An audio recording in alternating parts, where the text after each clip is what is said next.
Muy buenos días a todos, queridos amigos, queridos hermanos. Una vez más estamos aquí. Eh, Qué bueno que podemos reunirnos a través de este medio y poder tener un devocional, poder iniciar nuestro día pensando en la palabra de Dios y meditando en la palabra del Señor también.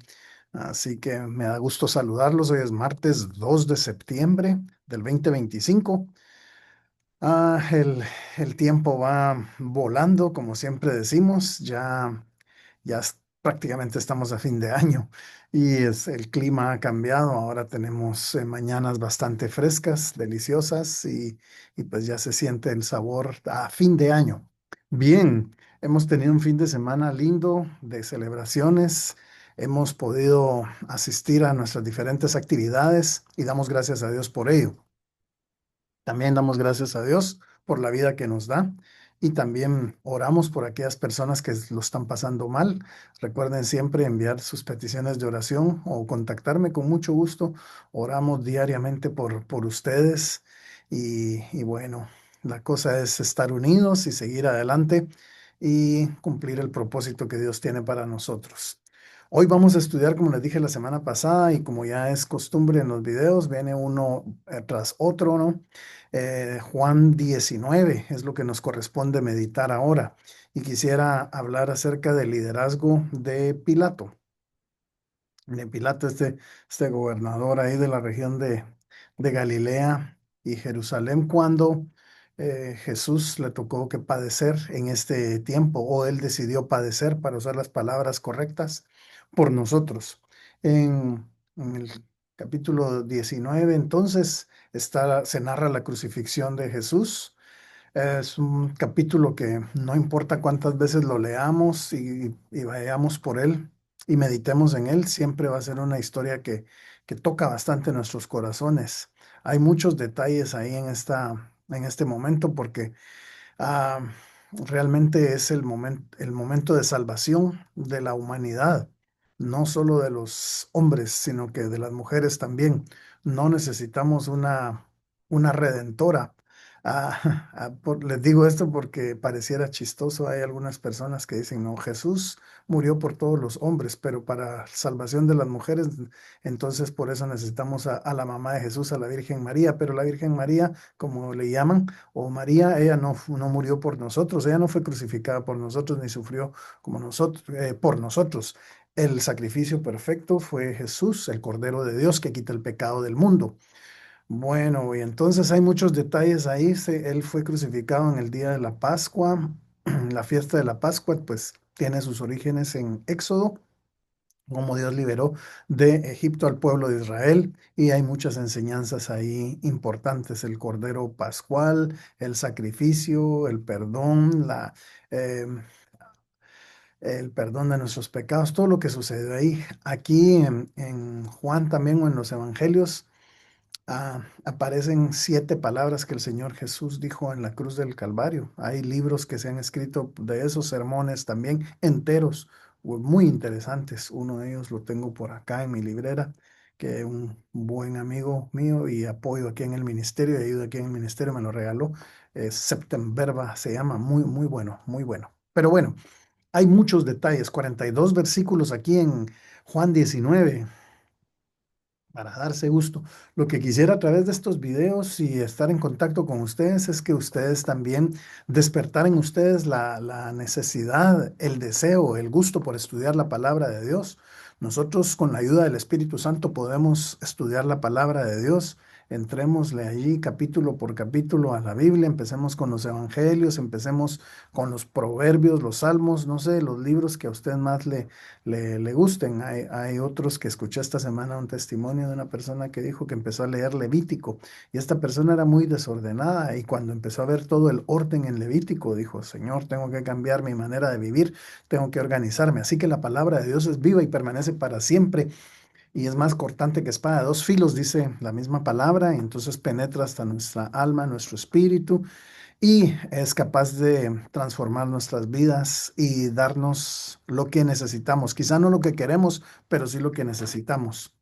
Bueno, entonces, ah, pensando en el liderazgo de Pilato, A mí me gusta y me apasiona, me ha apasionado mucho el tema del liderazgo siempre. Y cada vez que puedo aprender algo de liderazgo en la Biblia, pues lo aplicamos. En este caso, Pilato. Ya la semana pasada le expliqué un poco acerca de Pilato y ya le hablamos de Judas también y de Pedro. Pues ahora en Pilato nosotros podemos ver en el versículo 6 que, que él dice, a ver, lo voy a leer literalmente, textualmente. Cuando le vieron los principales sacerdotes y los alguaciles, dieron voces diciendo, crucifícale, crucifícale. Pilato les dijo, tomadle vosotros y crucificadle, porque yo no hallo delito en él. Están hablando de Jesús, ¿no? Ya mencionamos la semana pasada de que Pilato no halló culpable a Jesús y entonces no tuvo el valor suficiente, no tuvo los pantalones, aunque no usaban pantalones en ese tiempo, pero se entiende la expresión de tomar la decisión que debía tomar. Y bueno, se lavó las manos y dejó esa decisión en el pueblo. Entonces entendamos que cuando nosotros somos llamados a tomar un puesto en el liderazgo, somos llamados también a tomar decisiones. Para eso nos eligen, para eso nos llaman, para estar en liderazgo. Si es un liderazgo público también, ya le dije que si usted tiene el llamado para ser un servidor público, tanto que nos quejamos de los servidores públicos, pero una de las razones es que no se toman las decisiones que se deben tomar y no se tiene el valor. Pienso que cuando uno es llamado para servir al Señor, entonces también es llamado para tomar decisiones y esas decisiones hay que tomarlas. En el nombre de Jesús hay que tomarlas y tenga el valor para tomar esas decisiones. Así que todos aquellos que son líderes, les animo a que si tienen que tomar una decisión esta semana, tal vez esta es la palabra que estaban esperando de confirmación para tomar una decisión. Y si usted tiene un líder, un pastor, un guía espiritual que toma decisiones, dele gracias a Dios porque es importante. Somos criticados cuando tomamos decisiones porque se nos llaman que somos abusivos, se nos dice que somos, pues, de cuántas cosas, pero lo que pasa es que tomamos las decisiones, porque a eso nos ha puesto el Señor, a tomar decisiones también. No hay para dónde escaparse, no hay pierde, no hay zafe para eso.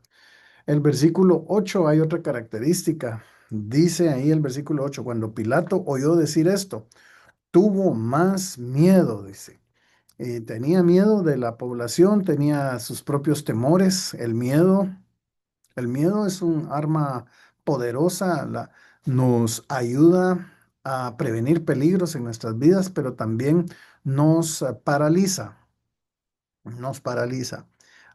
Hemos escuchado que según los estudios, los leones en la selva, ¿no? En el mundo animal, cuando ellos rugen por dos cosas. Em, pero regularmente cuando ellos rugen porque tienen sueño, porque tienen hambre. Y, pero cuando ellos rugen, lo que causa en las víctimas es un parálisis, una parálisis por el miedo. Entonces el miedo nos paraliza muchas veces. Y la palabra dice que el diablo anda como un león rugiente buscando a quien devorar. Y quizá a dormir se va y nosotros nos asustamos con ese rugido, pero el león de Judá está con nosotros. La palabra del Señor se refiere a Jesús. Si Dios está con nosotros, si Él está en nuestra barca, no vamos a temer, no vamos a tener ningún temor. En eso está basada nuestra fe y en eso debe estar basado siempre. Entonces, vamos ahí con toda autoridad, no tengamos miedo. En nombre de Jesús. A ver, esposos, no le tengan miedo a la mujer eh, y viceversa también. No deberíamos tenernos miedo, no. Bueno, una relación de matrimonio, ya que mencioné el matrimonio, no debe estar basado en el temor, debe estar basado en el amor. Pero aún así, si hay alguien que los tiene atemorizados en el nombre de Jesús, llénese de valor y no tenga miedo porque Jesús está con usted. Ahí hablamos casos de violencia, de amenazas y muchas cosas. Jóvenes, niños que nos están escuchando de alguna manera, si tienen algún miedo, llénense de valor en el nombre de Jesús, del Espíritu Santo, porque dice la palabra, el Señor Pablo le dijo a Timoteo que Dios no nos ha dado espíritu de cobardía, sino de poder, de amor y de dominio propio. No importa en qué nivel de liderazgo esté, una vez más, si Dios lo llamó a ese nivel de liderazgo, yo sé que incluso en los liderazgos políticos o civiles, pues hay hay mucho temor, hay muchas amenazas, pero Dios está con usted en el nombre de Jesús y el pueblo de Dios ora por usted porque oramos por nuestros líderes políticos. Y bueno, va a ser criticado y todo, pero vamos, en el nombre de Jesús, entregue todos sus temores al Señor, todos sus miedos y todas las amenazas que puedan tener líderes. Dios está con usted. Y bueno, que tenga lo que tenga que pasar, pero el liderazgo es cuando uno es electo, cuando uno es electo como líder, pues tiene esas características. Los misioneros a través del tiempo han ido a lugares inhóspitos, a selvas, a lugares donde no había, no estaba el evangelio para llevar la palabra de Dios y pues ellos no tuvieron miedo, definitivamente. Otro aspecto del liderazgo que aprendemos en Pilato, en este caso que Pilato obró mal, pero que nosotros no debemos cometer los mismos errores, es que el versículo 11 leamos acá. Dice, respondió, bueno, versículo 10. Entonces le dijo Pilato, a mí no me hablas, no sabes que tengo autoridad para crucificarte y que tengo la autoridad para soltarte. Pero Jesús le respondió, le dio una masterclass ahí. Ninguna autoridad tendrías contra mí si no te fuese dada de arriba. Por tanto, el que a ti me ha entregado, mayor pecado tiene. Bueno, entonces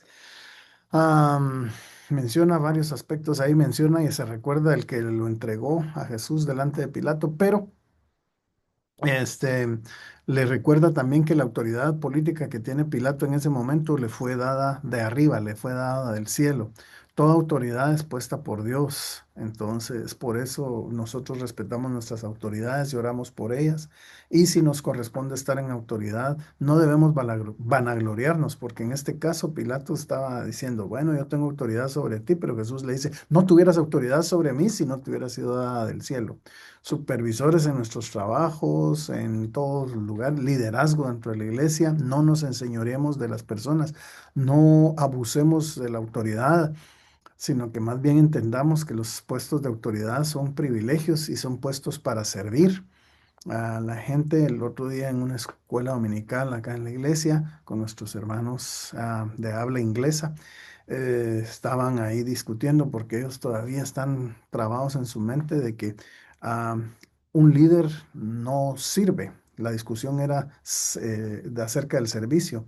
Y las conclusiones por ahí, lo que estaba en el ambiente es que un líder no sirve, el líder está puesto, nombrado para tomar decisiones nada más y no para servir. Pero nosotros hemos aprendido a que el que quiera ser el mayor o el que está en un puesto de liderazgo debe aprender a servir, porque es puesto por Dios. Es el servicio siempre nos mantiene en humildad, que no nos pese hacer las cosas que tenemos que hacer, poner sillas, levantarlas, preparar un lugar, el sonido, no sé, la multimedia, todo lo que haya que hacer, a recoger basurita, limpiar el lugar para que esté lindo para cuando nosotros prediquemos. Bueno, eso es parte del servicio. Da, da pena cuando a mí me invitan a predicar a diferentes lugares o iglesias y me invitan a predicar con pena, como que, hermano, dice, podría venir a predicar acá a la iglesia. Nuestra iglesia es pequeñita, nuestra iglesia, y empiezan a decir todo, digamos, donde los predicadores no les gusta ir. Y yo le digo, con mucho gusto, yo voy y ya, ya está. Y servimos para la obra del Señor, porque lo mismo es predicarle y enseñarle a muchas personas que a poquitas personas, siempre es la palabra de Dios. Así que recuerden eso, que si ustedes son líderes, padres de familia o tienen un lugar de liderazgo en su trabajo, estamos para servir, estamos para tener esa actitud de servicio. ¿En qué les puedo ayudar? Soy líder, ok, soy manager, soy supervisor. Díganme, ¿en qué les puedo ayudar? Em, cómo podemos alcanzar las metas? ¿Cómo puedo facilitarle su trabajo? ¿Qué puedo hacer yo para hacerle su trabajo mejor, su día mejor? Y todo eso es un espíritu de servicio. Ok. Ahora quiero mencionar dos personajes más, ya que estudiamos acerca de Pilato y el liderazgo y en el qué hacer. Al final del capítulo 19 aparecen dos personajes. Aparecen y estos dos discípulos son José de Arimatea y Nicodemo. Sí, mismo Nicodemo del capítulo 3. Vea el versículo 38. Dice, bueno, ya había entregado su vida al Señor por nosotros, ya le habían abierto el costado, había salido sangre y agua, dice, de su costado. Entonces, como era un día muy especial, había que bajar a los muertos, digamos, ahí de la cruz. Y bueno, se da todo ese proceso. Aparece José de Arimatea y dice, bueno, por favor. Bueno, después de todo esto, José de Arimatea, que era discípulo de Jesús, pero secretamente por miedo a los judíos, rogó a Pilato que le permitiera llevarse el cuerpo de Jesús, y Pilato se lo concedió. Entonces vino y se lo llevó, y se llevó el cuerpo de Jesús. Bueno, entonces José de Arimatea era un hombre principal de mucho abolengo allí en Jerusalén. Era conocido, era judío también. Y bueno, era una persona, sí se entiende cuando digo que era una persona principal, ¿no? Digamos, era una persona de mucha influencia, mucha plata, bueno, quizá tenía negocios, cuantas cosas ahí. Y entonces pide el cuerpo de Jesús y se lo dan. Y él tiene un sepulcro nuevecito y que nadie lo había usado, una cueva, básicamente. Y entonces ahí ubica el cuerpo de nuestro Señor Jesús. Bueno, entonces, pero lo interesante es que José de Arimatea era discípulo de Jesús, pero era discípulo de Jesús no público, sino que en secreto. Y Nicodemo también tiene la misma característica, versículo 39. También Nicodemo, el que antes había visitado a Jesús de noche, vino trayendo un compuesto de mirra y de áloes, como de 100 libras, un quintal es bastante, hermanos, de hierbas y compuestos, dice, para poder, ¿cómo se le llama a esto? Preparar el cuerpo del Señor Jesús y no se descompusiera tan rápido, ¿no? Embalsamar le llaman, ¿no? En este tiempo moderno, pero bueno, 100 libras, un quintal, ni más ni menos. También Nicodemo era una persona principal, él era pues de los también religiosos, era un maestro de la ley, tenía un rango religioso, pero también tenía un rango social y seguramente político también, pero también se acercó al Señor Jesús de noche. Era discípulo, pero entendemos que era un discípulo secreto. Tenemos aquí dos discípulos que le seguían a Jesús en secreto también. Y vino a mi mente el hecho de que yo no sé cuántos de ustedes están viendo quizá los videos, están siguiendo a Jesús, pero lo hacen en secreto, no quieren exponerse mucho porque quizá tienen miedo al qué dirán a sus amigos, quizá si ustedes dicen, ya, yo voy a la iglesia, tan aburrido que vas a la iglesia, no, mejor vení aquí a la fiesta, nosotros tenemos celebraciones, ¿para qué estás siguiendo a la iglesia? ¿Para qué estás haciendo eso? Y entonces cedemos ante la presión de grupo. Yo no sé a cuántos Dios les está hablando. No digo que sean malos discípulos, digo que me llamó la atención cómo es que hay una clase de discípulos así que también tienen miedo. El liderazgo de Pilato tenía miedo de tomar decisiones, los discípulos con miedo, miedo al qué dirán. Pero la palabra de Dios dice Hechos 1:8, recibiréis poder cuando haya venido sobre vosotros el Espíritu Santo y me seréis testigos en Jerusalén, Judea, Samaria y hasta lo último de la tierra. Entonces, el llamado aquí para todos es, ahorita que oremos, pidamos la llenura del Espíritu Santo, que el Señor nos dé valor para dar testimonio del Señor y que no nos avergoncemos del Evangelio porque es poder de Dios y que no nos avergoncemos de ser discípulos del Señor, porque dice que si nosotros no nos avergonzamos de Él, Él nos avergonzará de nosotros en el día postrero también, en el día que entreguemos cuentas. Ese es mi llamado para ustedes, que el Señor les bendiga. Hemos aprendido del liderazgo de Pilatos, pero hemos aprendido también de los discípulos, estos que le seguían a Jesús en secreto, José de Arimatea y Nicodemo. No seamos de los que seguimos al Señor Jesús en secreto, publiquemos las maravillas del Señor, las buenas nuevas, con toda libertad y con toda autoridad en el nombre de Jesús. Bueno, muchas gracias por estar ahí cada semana. Les bendigo en el nombre de Jesús. Que tengan una semana llena de éxitos. Tanto ustedes como su familia, Dios los bendiga y los guarde. Y que sus ángeles estén alrededor de nosotros, que nos defienda tanto a nosotros como a nuestros hijos en todo lugar donde ellos están estudiando, donde ellos están trabajando. Que el Señor les bendiga. Oremos, Padre, en el nombre de Jesús, oramos en esta hora para que tu Espíritu Santo venga sobre nosotros, Señor, y nos dé esa autoridad para poder ser testigos. Y, Señor, oro por todos aquellos que quizás estén pasando por miedo, Señor, miedo a tomar decisiones o miedo a testificar por el temor del qué dirán de los amigos, que tu Espíritu Santo los llene, Señor, y que podamos ser testigos de tu palabra y de los milagros que tú estás haciendo en nuestras vidas. Oramos por aquellos que están pasando por algún problema de salud. Pedimos que les sanes en el nombre de Jesús y te damos gracias, Señor. Amén y amén. Que el Señor les bendiga. Entonces, nos vemos la próxima semana. Que estén muy bien. Nos vemos en las actividades de la iglesia entre semana. Asista a su iglesia. Por favor, no deje de congregarse. Siga asistiendo y sirviendo en su iglesia. Que el Señor les bendiga. Nos vemos hasta la próxima. Bendiciones.